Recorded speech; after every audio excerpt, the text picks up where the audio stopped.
Hello everyone, welcome to the NEET-PG 2023 session of ADRPLEXUS, the pediatric subject. Hope all of you have done your exams well. So looking at the pattern of exam, it was a mixed reaction. Somewhere like it was easy and somewhere like the questions were tricky. Even if the questions were easy, the options were tricky. So it was kind of a moderate, tough kind of exam. So coming to pediatrics, almost 15 questions away from pediatrics with what I have recalled so far. Out of those 15, 12 questions are from pediatric first day, and we had 2 to 3 integrated questions between pathology, pediatrics, and biochemistry and pediatrics. So here, looking at the strike rate of what we have discussed in the class, it is almost around 94%. So let's move on to the questions one by one, and then when we have the options are different, you can tell me that, and we can discuss that also, right? Yeah. So the first question. A neonate presents with respiratory distress with X-ray image as given below. So what is the likely diagnosis? This is an image-based question where the classical image was given. I hope all of you know this, multiple times discussed in the class as well. Such an important topic. This is nothing but an X-ray of a congenital diaphragmatic hernia. So here you can see the bubble loops, and here you can see the discontinuity of the diaphragm. You do not see a continuous diaphragm like in this side. Okay. So the clue here is in the history, respiratory distress since birth, at least within 24 hours of birth, the child will present respiratory distress. That is one clue. And the next is the classical image. So the correct answer here is actually option C, congenital diaphragmatic hernia. Looking at the other options, it could not be pneumonia. So if it's been a congenital pneumonia, they will give you other histories like the child is sick, where sepsis is there and all, and you will have kind of consolidation kind of thing in the pneumonia. And it is not CPAM. CPAM is nothing but congenital pulmonary alveolar malformation, which we have discussed in class as well, where it is quite similar to CDH. You'll be having all these kind of air fluid levels because it is filled with multiple cysts. CPAM is filled with multiple cysts, but there you will have a continuous diaphragm. So that is the main difference between CPAM and CDH. Okay? So by looking at the image, so when there is a discontinuity in the diaphragm, it's better to go with congenital diaphragmatic hernia. And it's not pneumothorax. Pneumothorax, you're not going to have these kind of air fluid levels. You'll be having a kind of black shadow and a mediastinal shift. Okay, so by looking at all these options, the correct answer here would be congenital diaphragmatic hernia. Okay, the same thing which we have discussed in class as well. Right. Moving on to the next question, a pretty simple question from immunization. Okay, so this is also a previous year repeat question as well. So image was given of the vials with vaccine vial monitor. 1, 2, 3, 4 was labeled, and the question was, which among the following vials can be used for administration of vaccine? Okay, so as we have discussed earlier, if the inner square is lighter than the outer circle, you can use the vaccine. If it is of same color or darker, you cannot use the vaccine. So looking at the image, here you can use 1 and 2 because the inner square is lighter than the circle. Whereas 3 and 4 you cannot use because here in 3 it is same color, in 4 it is darker in color. Okay. So the correct answer here would be option 1 and 2. Okay. So A is the correct answer here. This is where you can use the vaccine. So a very simple question from immunization. Yeah. So now moving on to the third question. A scenario was given of a 6-year-old child who presented with high-grade fever and seizure. So this was the scenario given. The question was, which among the following drug is used in emergency management? Right. See, a 6-year-old child fever with seizures, it could be CNS infection, it could also be febrile seizure. Okay, with what the history which I have recollected, it's given as fever with seizure, so we'll go with febrile seizure. But the question is, which among the following is used in emergency management? So it means when a child with fever is coming to you with seizures, what will you give first? Okay. So what we have discussed in febrile seizure, we have discussed about intermittent prophylaxis and continuous prophylaxis. For intermittent prophylaxis, you will give clobazam. For continuous prophylaxis, you will give sodium valproate. Okay. But the question is not regarding prophylaxis. The question is regarding an acute management of seizure, which also we have discussed. So any child who presents with seizure, the first line you will give is airway breathing circulation comes first, followed by benzodiazepines. Either you will go with lorazepam, midazolam, or diazepam. Out of which, in case of febrile seizure, rectal diazepam is preferred. Okay. So looking at the options which is given, I will not go with sodium valproate because that will not come first in any acute management. Ethosuximide, we already know it's used for absence seizures. Phenytoin also comes after your benzodiazepines in case of acute management. So out of all these four options, the better option is diazepam. Right? Yeah. Right. So we move on to the next question. Yeah.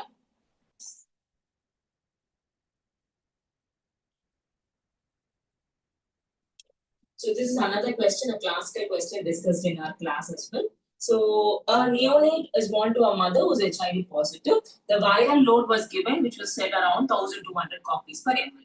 And it was also told that she has started her ART at 34 weeks of gestation. Okay, and the baby is being started on breastfeeding. So this is what the history is being given. Okay, mother with HIV has delivered a baby. Her viral load is 1,200 copies per ml. Okay. So whenever there is a infant who's born to HIV positive mother, we call them as an infant exposed to HIV. Okay. So what do you do in them? You will start them on prophylaxis. Okay. So the prophylaxis depends upon their risk category. So how do we divide them? We will divide them into low risk category and high risk category. The low risk category is where the load is less than 1,000 copies per ml. Okay. So who all will come under high risk? Obviously, load more than 1,000 will come under high risk, and maternal load you don't have that value, then obviously they'll come in high risk, not take an ART or diagnosed only after delivery. So looking at this scenario, our infant belongs to high risk category. So what is the protocol regarding high risk category? You have to give two drugs, not one drug, two drugs. To do a prophylaxis, there is nevirapine and zidovudin for a period of 6 or 12 weeks, depends upon the type of feeding you're going to put the baby on. So in our question, it's given as exclusively breastfeed, so I will go with 12 weeks. If the baby is given formula feed, then you will go with 6 weeks. So look for an option which has both the drugs and the duration for 12 weeks. So which is nothing but option C. Because this is a high risk baby. That is very, very important. Okay. So you will not go with option A because option A is for low risk babies. Our baby is not low risk, so I will not go with option A. Option B. Zidovudin for 6 weeks is again for low risk babies whose mother have already taken nevirapine. Then you will go with Zidovudin. Whenever it is high risk, I will go with two drugs, dual prophylaxis, right? Yeah. Stopping breastfeeding, you know, in India, breastfeeding is not contraindicated in HIV. Okay, so either breastfeed or formula feed, you will decide at birth itself. There is no mixing of feed. You will either start them on breastfeeding or formula feed. So stopping breastfeeding cannot be a right answer for this question. So option C is the correct answer here.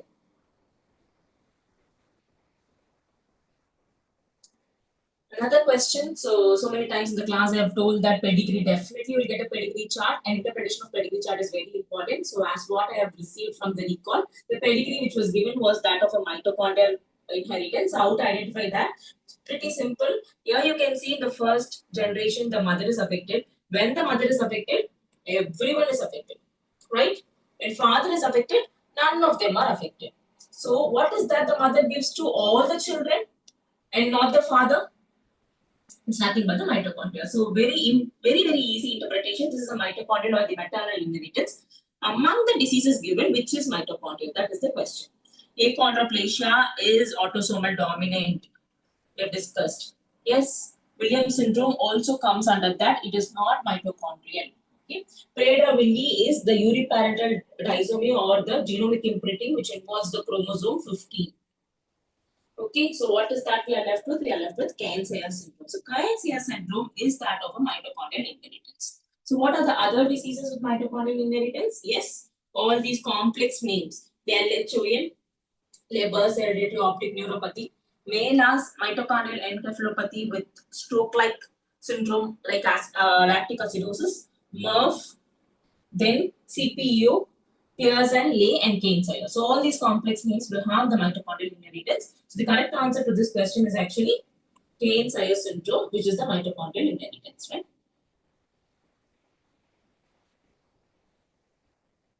Yes. Next question. It's of a child who presented with tall stature and ocular examination shows ectopia lentis, which is nothing but subluxation of the lens. Okay. So the question is which gene is defective in this condition? So the history is pretty clear. We know for sure it is a case of what? Yes. What is the diagnosis here? What case is this?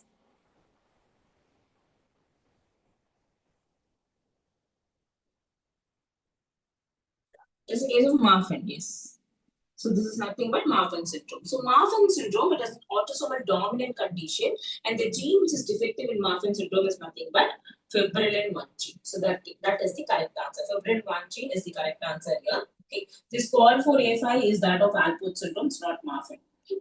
So it is pretty clear. Tall stature with ectopia lentis, Marfan syndrome. Go with Febrile 1 gene. Sometimes they could have also given tall stature, ectopia lentis, and a feature of thromboembolic manifestations. Then we will go with homocystinuria. Okay. So here it is pretty clear of Marfan, and the gene which is defective is Febrile gene. So what are the other features of Marfan? Yes, the arm span will be more than height, and cardiovascular system involvement. They will have aortic root dilatation followed by mitral valve prolapse. And the side or the type of subluxation will be supratemporal in the case of Marfan, whereas in homocystinuria, it will be inferonasal. Right? Yeah. So this is another question. This is a new topic which has been asked. They've not asked questions from this complementary feeding in the past. So the question was, complementary feeding is initiated for a 7-month-old baby. What is the recommended quantity and frequency of food? So what is complementary feeding? Till 6 months of age, you will put the baby on exclusive breastfeeding where you will not give even water to that baby. After 6 months, you will start introducing other food along with breastfeeding. That is called as complementary feeding. So when you start introducing, the quantity is actually half to 1 katori. Okay. So small quantities you will start after 1 katori, and the frequency, the initial frequency will be 3 to 4 times a day. 3 to 4 times a day. So this is advisable for any children from 6 months to 12 months. For any children from 6 to 12 months, 3 to 4 times a day after 1 katori is advisable. Okay. So I heard that from the recall of students, both 3 and 4 be given as separate options. So which is better? So since this is being a 7-month-old baby, that is when you start them on complementary feeding, it is always better to go with 3 times a day. Okay. So initially you start slowly, 3 times a day, slowly increase the quantity and slowly increase the frequency. So that is the target. So better option here would be to go with half katori 3 times a day. Fine? Yeah.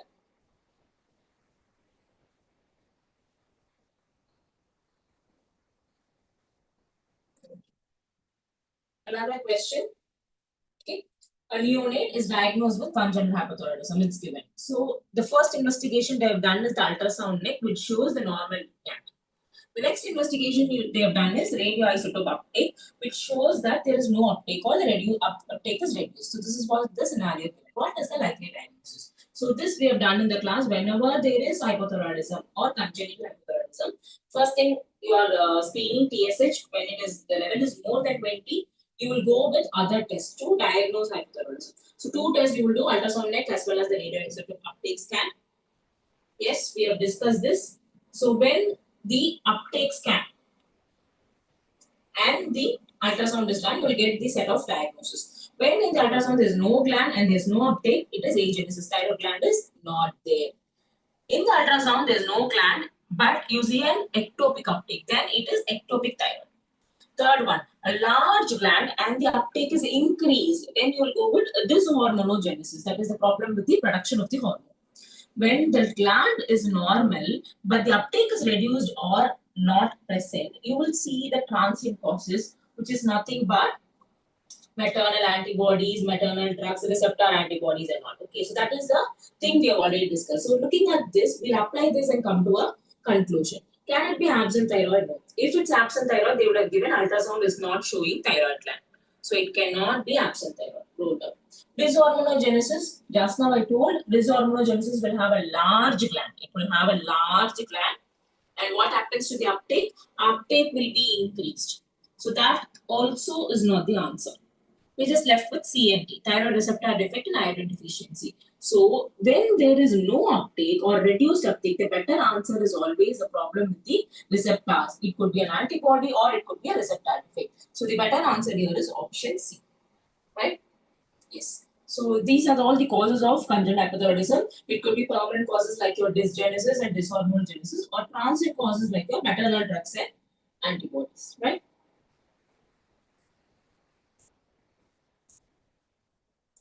Another question, a very simple question, multiple times repeat question as well. Normal umbilical cord has how many vessels? This was the question asked. So what is the answer here? So normal umbilical cord has, yes, very good, 2 arteries and 1 vein. 2 arteries and 1 vein is the answer here. So when it comes to the vein, which vein is present? So that could be the next question. So which vein is present? Yes, the left vein is left, the right ocular is. Okay, right? So everything about umbilical cord. So last exam, they asked about the factor 13 deficiency, umbilical stump bleeding. Another, this time it's a pretty simple question on how many vessels are there in the umbilical cord. Yeah.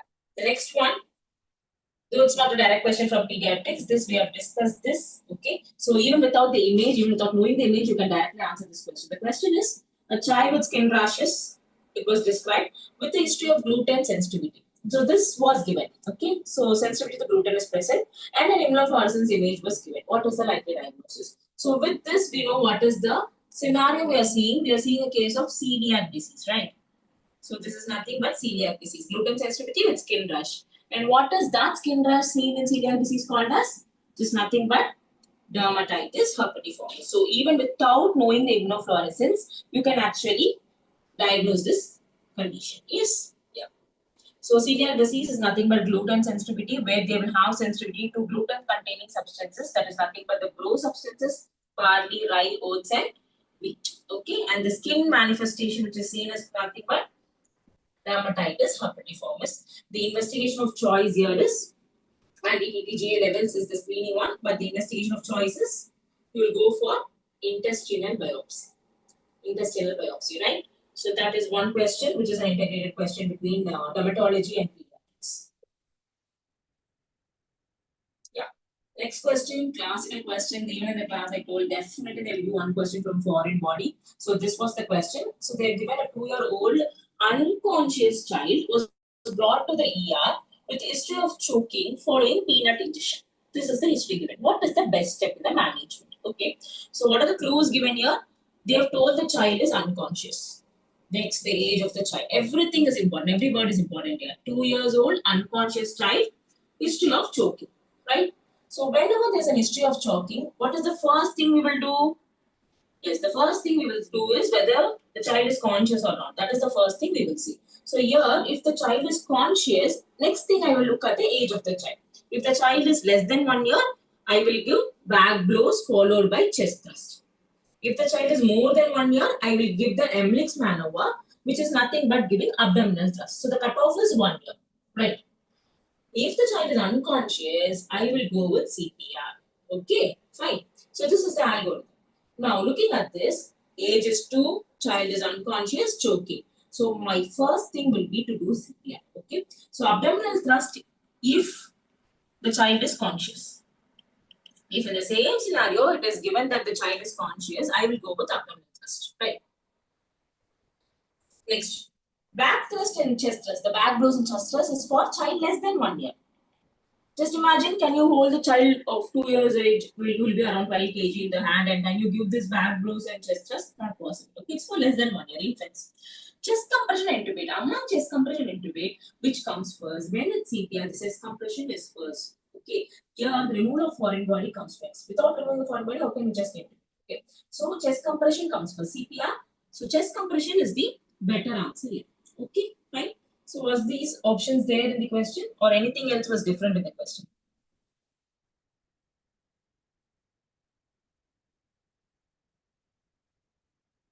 Okay, yes. So this was kind of controversial because then when I came to know that it was unconscious, when it's unconscious, CPR comes first. If this is not given, then I will go with abdominal thrust. Right? Fine.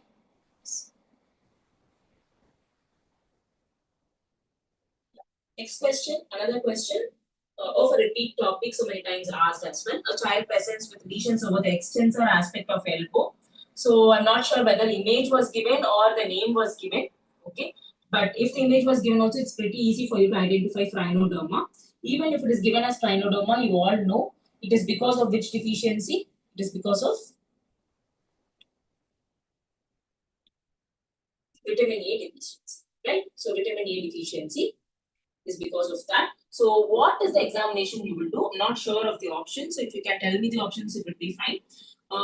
The better option here would have been ocular. I think one of the option was ocular examination. Okay, because vitamin A deficiency can present with all these ophthalmic findings and also ocular examination. Not sure of the other options. Okay, fine.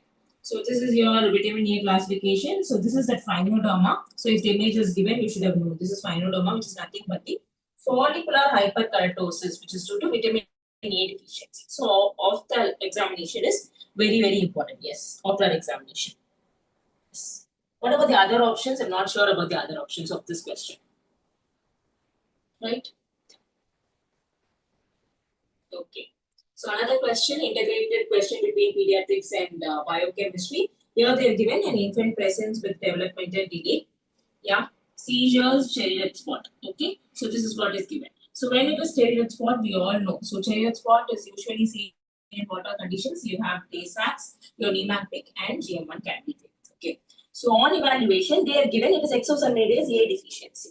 So exosaminidase A deficiency is directly telling the answer is Tay-Sachs. Okay. So it's not because of Niemann-Pick. Niemann-Pick is where the deficiency is stingomanine. So when there is exosaminidase A, you will go with Tay-Sachs, which is nothing but a part of GM2 granulocytosis. Okay, so in GM2 you have Tay-Sachs as well as Sandoff disease. So cherry spot is a feature of Tay-Sachs. So Tay-Sachs is the actual answer here. The question is which among the following is accumulated in this condition? So here glucocerebrocytes cannot be there because glucocerebrocytes is Gaucher. Yes, Gaucher. Beta glucosidase or cerebrosidase deficiency. GM1, I just now told you, exosaminidase they so it's not GM1.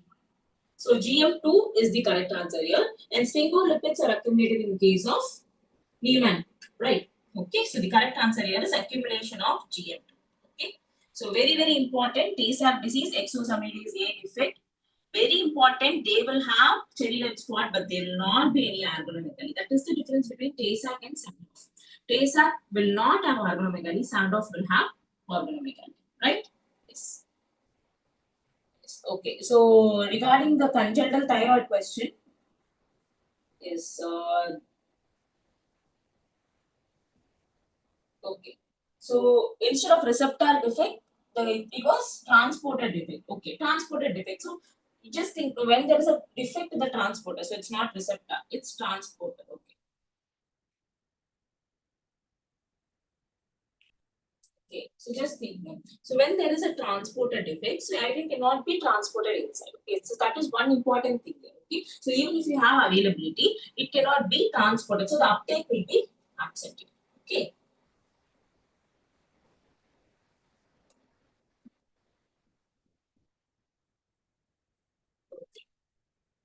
So you have done with 13th one. The next one.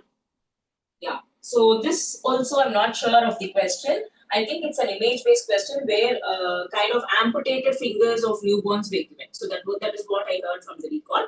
So if that is what is given, it's nothing but amniotic band syndrome. Okay. So this is nothing but amniotic bands. So here you can see kind of constrictions. It can happen anywhere in the leg, in the hand, or in the finger. So sometimes it can even lead to auto amputation. Okay, it's a pathological condition. It's called as amniotic band syndrome. Okay, fine.